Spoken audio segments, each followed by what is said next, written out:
ভূমিকম্প যেটা কিনা এখন আতঙ্ক হয়ে গিয়েছে আমাদের সকলের মাঝে, যারা কিনা আমরা এটা উপলব্ধি করেছি গত 21শে নভেম্বরে। যারা আমরা ঢাকাতে থাকি এবং অনেকে থাকে নরসিংদীতেও, মূলত নাকি এই দুই জায়গাতে খুব বেশি আমরা ফিল করেছি। আরও অনেক জেলায় নাকি হয়েছে, তবে তা খুবই মৃদুভাবে, অনেকে টেরও পায়নি। তো আমরা যারা ঢাকায় আছি, আমরা যে কি পরিমাণে এটা ফিল করেছি, মানে এটা বলে প্রকাশ করার মতো না। 2015 কি 16 সালে আমি প্রথমবার ভূমিকম্প টের পেয়েছিলাম, তো ওটাই ফার্স্ট টাইম ছিল, এইবার কিন্তু ছিল সেকেন্ড টাইম। তো যেটা কিনা 21 নভেম্বরের কথা বলছি। আমি খাটে ঘুমিয়েছিলাম, কেননা রাতে ঘুম হয়নি ওই দিন। তারপরে আমি ভূমিকম্প হওয়ার 15 কি 20 মিনিট আগে আমি একটু জাস্ট চোখ বুঝি আর অমনি ঘুমিয়ে যাই। কম্পনটা শুরুতে হয়েছিল হালকা, মানে মৃদু থেকে শুরু করে এরপর এক ঝটকানিতে মানে কয়েকটা কাঁপুনি দিয়ে পুরো কম্পন শুরু হয়ে যায়। তো যখনই মৃদুভাবে দেয় আমার ঘুম ভেঙে যায়। ওই একটু মৃদু মানে লড়াতে আমি বুঝতে পেরেছিলাম যেটা ভূমিকম্প হয়েছে, যেটা কিনা বাবুর আব্বু তৎক্ষণাৎ বুঝতে পারেনি। অনেকের দেখেছি, অনেক হাজব্যান্ডরা করেছে কি ভূমিকম্পের সময় তারা বাসা থেকে একাই বের হয়ে গিয়েছে, ওয়াইফের কথা ভুলিয়ে গিয়েছে। তো সবাই আসলে এরকম পোস্ট দেখে আমি চিন্তা করলাম, না আলহামদুলিল্লাহ আমি অনেক লাকি। কেননা যখন আমি ঘুম থেকে উঠে বুঝতে পেরে দৌড় দিয়ে দরজার দেখে অনেক জোরে দৌড় দিয়েছিলাম। আমার মনে হয় আমি ওই সময়টা নিজের মধ্যে ছিলাম না, বুঝতে পারছিলাম না আমি কি করেছিলাম। এখন আমার মনে পড়লে অবাক লাগে যে আমি কীভাবে দৌড় দিয়েছি। তো দৌড় দেওয়ার এক পর্যায়ে যখন মানে রুম থেকে ডাইনিং রুম ক্রস করে আমি গিয়েছি একদম মেন দরজায়। এত পরিমাণে কিছে দৌড় দিয়েছি, আল্লাহ এখন তো হাসি পাচ্ছে। ওই মুহূর্তটা আসলে বলে প্রকাশ করার মতো এতটা ভয় পেয়েছিলাম। তো পিছন থেকে হাজব্যান্ড মানে ধরেছে আমাকে, বলছে কী হয়েছে, দৌড় দাও কেন, এরকম একটা। তো আমি বলছি ভূমিকম্প হচ্ছে, দরজা খোলো, বাইরে যাই আমরা। তো তখন আর বাইরে যাওয়া হয়নি, কেননা তখনই ভূমিকম্প থেমে যায়। তো আল্লাহ মাফ করুক, এত বড় একটা ভয় যে আমার মধ্যে ঢুকেছে, যেহেতু আমি ঘুমের মধ্যে ছিলাম, ঘুমের মধ্যে আমি কম্পনটা ফিল করি। তো ওই মুহূর্তে আসলে আমি কিছুক্ষণের জন্য পুরো স্তব্ধ হয়ে যে হাত পা কাঁপতেছিল। এরপরে আলহামদুলিল্লাহ ঠিক হয়ে যায়। কিন্তু সমস্যাটা হয়েছে পরের দিন সন্ধ্যার দিকে। আমি শুনেছি সকালের দিকে গাজীপুরের দিকে আবার ভূমিকম্প হয়, সেটা আমরা টের পাইনি।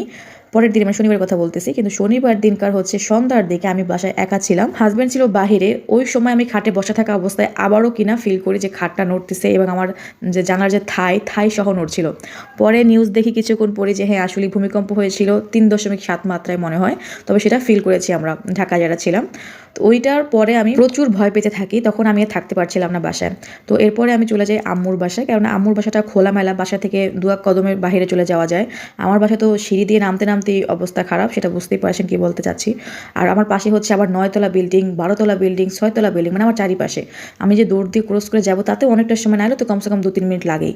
তো ওই জন্য আমি চলে যাই রবিবার দিনকার সকালে আম্মুর বাসায়। রবিবার দিনকার যাওয়ার পরে আমি বাসায় আসি বুধবার রাত্রে বাসায় আসি। তো আজকে বৃহস্পতিবার দিনকার। তো বৃহস্পতিবার যেটা হয় দুপুরের দিকে, মানে 4টা 15 দিকে আবারও ভূমিকম্প হয়।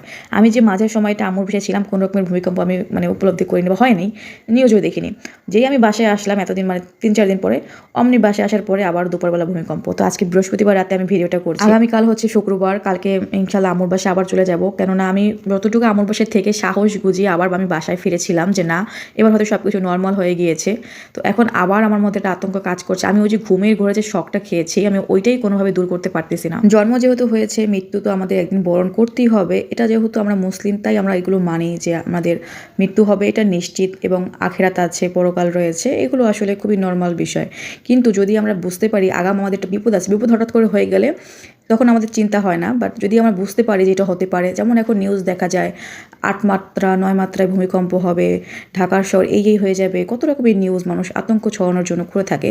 যখন আমরা ওগুলো দেখতে পাই যে না আগাম ভবিষ্যতে কি হতে পারে, এগুলো নিউজ হচ্ছে, তখন দুশ্চিন্তা কাজ করে, আতঙ্ক ছড়ায়। তো এগুলো হবে স্বাভাবিক বিষয়। শুক্রবার যেদিন ভূমিকম্পটা হয়েছে, আমরা কেউ কিছু জানতাম না, এটা হঠাৎ করে কিন্তু ভূমিকম্পটা হয়ে যায়, কারোর মধ্যে সে চিন্তা ছিল না।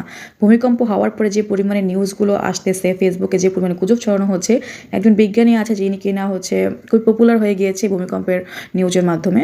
উনি প্রায়শই বলে থাকে অনেক রকমের মানে আতঙ্ক ছড়ানোর জন্য, ওনার মাথায় চুল নিয়ে হয়তো অনেকে চিনতে পারবেন। উনি এমনও বলে আমাদের হাতে আর সময় নেই, প্রকৃতি আমাদের আর বেশি সময় দিবে না, অমুক মাত্রা ভূমিকম্প হচ্ছে, সবাই সতর্ক হন। ঠিক আছে, সতর্ক করা এটা ঠিক আছে, কিন্তু এই যে কথাটা আপনি যেভাবে বলতেছেন এত বছরে 400 বছরে নাকি শক্তি জমা হয়ে আছে, এটার বিরুদ্ধে একজন অভিনেতা দেখলাম যে প্রতিবাদ করেছে। আসলে এগুলোর মাধ্যমে আমরা আরো বেশি ভয় পাচ্ছি, বেশি আতঙ্ক হচ্ছে, কারণ আমরা এখন একটা ট্রমার মধ্যে আছি সবাই, যারা কিনা এটা ফিল করেছে খুব কাছ থেকে, আমরা সবাই ট্রমার মধ্যে রয়েছি যে আবার কখন না জানি কি হয়ে যায়। তো প্লিজ কেউ এরকম আতঙ্ক ছড়াবেন না, আমরা সবাই তওবা করি। আমি তো অনেক বেশি ভয় পাচ্ছি, কেন জানি না, আমার কিন্তু সাহস মোটামুটি আলহামদুলিল্লাহ অনেক বেশি আছে। তো এইবার ভূমিকম্পটা সাহস আর কিচ্ছু নাই, সব শেষ। এখন শুধু ভয় পাচ্ছি, মানে টেনশন কাজ করে কেন জানি। আমি তো রবিবার দিনকার আম্মুর বাসায় গিয়েছিলাম। তো যাওয়ার পরে আমাদের বাসার বাড়ি ওই থাকে দোতলায়, উনি নিচে নেমে আসে, এবং আসার পরে মানে উনি চিন্তা করতেছে যে বড়সড় ভূমিকম্প আল্লাহ না করে যদি হয় তাহলে দৌড়ে নিচে নামবে, নিচে নেমে কোথায় দাঁড়াবে। আমাদের এখানে আম গাছ রয়েছে পাশে ভিডিও দেখতে পাচ্ছেন, উনি বলতেছে যে আম গাছটা এখানে দাঁড়াবে এবং আম গাছটা উনি কেটে ফেলবে, তাহলে সবাই এখানে দাঁড়াতে পারবে আমরা। তো এরপর আবার চিন্তা করতেছে আশেপাশে কোন কোন বিল্ডিং রয়েছে, ওখানে তো দেখতে পাচ্ছেন 6তলা বিল্ডিং, পাশে আর একটা 5তলা, ওটা 6তলা মনে হচ্ছে। তো এই তো বড় বড় বিল্ডিং রয়েছে, উনি ভাবতেছে যে এগুলো ভেঙে কি মানে বাউন্ডারির ভিতরে, মানে আমরা যেখানে আছি এই ভিতরে আসা সম্ভব কিনা। তো আশেপাশে আমার বলতেছে যে না না আসবে না ইনশাল্লাহ। তো এরকম আর কি, সবাই এত ট্রমার মধ্যে রয়েছে, চিন্তা করতেছে কখন না জানি কি হয়ে যায় এবং পরবর্তী স্টেপে আমরা কি করব সেটা সবাই আগাম ভেবে রাখতেছে। তো সবাই দোয়া করবেন যেন আমরা সুস্থ থাকতে পারি। আর এসবের মধ্য থেকে দেখেন আমরা কিন্তু দৈনন্দিন জীবনে কাজ করতেছি, যারা অফিস করতেছে তারা অফিসে যাচ্ছে, সবাই খাওয়া দাওয়া করতেছে, সবাই সম্মত আছে ঠিকই, কিন্তু ভয়টা রয়ে গেল। সবটাই মহান আল্লাহ তাআলার হাতে, উনি যেটা ভালো মনে করেন সেটাই করবেন। তবে আমরা দোয়া করতে পারি, তাছাড়া আমাদের কাছে কিছুই করার নেই। ভূমিকম্পটা এটা হচ্ছে একটা প্রাকৃতিক দুর্যোগ, আর আল্লাহর হুকুম ছাড়া কিচ্ছু হয় না, এটা আমরা সবাই জানি। তো জানি না ভবিষ্যতে কি হবে, সবাই দোয়া করবেন। এত কিছুর মধ্যেও কোনো কিছু থেমে নেই, সব কিছু চলছে আগের মতো, কিন্তু ওটা আতঙ্ক রয়ে গিয়েছে। তো যাই হোক, যারা কিনা কোর্স করতে চেয়েছিলেন, আমি আসলে 2 দিন একটু অফ রেখেছিলাম, বাট এখন কিন্তু কোর্সে ভর্তি নেওয়া হচ্ছে। মূলত আমি খুব বেশি একটা কোর্সে বন্ধ দেই না, কেননা আমি জানি প্রত্যেকটা মেয়ে আসে অনেক স্বপ্ন নিয়ে নিজে কিছু করবে বলে। তো সেখান থেকে আমি যতটুকু সম্ভব অসুস্থ থাকলেও আমি চেষ্টা করি আমার কাজটা করার। আমার প্রায়োরিটি আমার স্টুডেন্ট, তারা আসলে কাজটা করছে ঘরে বসে ইনকাম করার জন্য। সবার অনেক স্বপ্ন রয়েছে, অনেক স্বপ্ন বুনে তারপর তারা আসে আমার কাছে। আমি সেভাবে চেষ্টা করি, আপ্রাণ চেষ্টা করি যেন আমার প্রত্যেকটা স্টুডেন্ট সাকসেসের চূড়ান্তে পৌঁছতে পারে, সবাই যেন ঘরে বসে ইনকাম করতে পারে। এমন অনেক আছে অসহায় বাবা মা ঘরে আছে, তাদেরকে চালাবে বলে তাদেরকে কিছু টাকা দিবে ওষুধ খাওয়ার জন্য, এই নিয়ত করেও কিন্তু অনেকে ভর্তি হয়। অনেকে আছে হাজব্যান্ড নেই, অনেকে আছে যাদের বাচ্চাকে একটু ভালো রাখার জন্য, বাচ্চাকে একটু ভালো খাওয়ানোর জন্য তারা কিন্তু আমাদের এখানে কাজ শিখে ইনকাম করছে। তো সেই কারণে আমি আমার জায়গা থেকে আমি মানে 100% দেই যেন সবাই ইনকাম করতে পারে। তো আমাদের এই প্ল্যাটফর্মটা এমন একটা প্ল্যাটফর্ম, যদি আপনি সকল নিয়ম মেনে কাজ করেন, যদি আপনি জানেন কীভাবে ইনকাম করা যায়, যখনই আপনি সম্পূর্ণ নিয়মগুলো জানতে পারবেন, শিখতে পারবেন, তখন আপনি নিশ্চিত থাকতে পারেন যে আপনিও ইনকাম করতে পারবেন। একটা চ্যানেল খুললাম, ভিডিও আপলোড দিলাম, মনে করে কি আমি মনে হয় ইনকাম করতে পারছি, আসলে না। আমার এই পর্যন্ত আসতে অনেক পরিশ্রম দিতে হয়েছে, অনেক কিছু জানতে হয়েছে। আমি দিনের পর দিন অনেক কিছু শিখেছি, অনেক কিছু জেনেছি, অনেক কিছু অভিজ্ঞতা আমি অর্জন করেছি।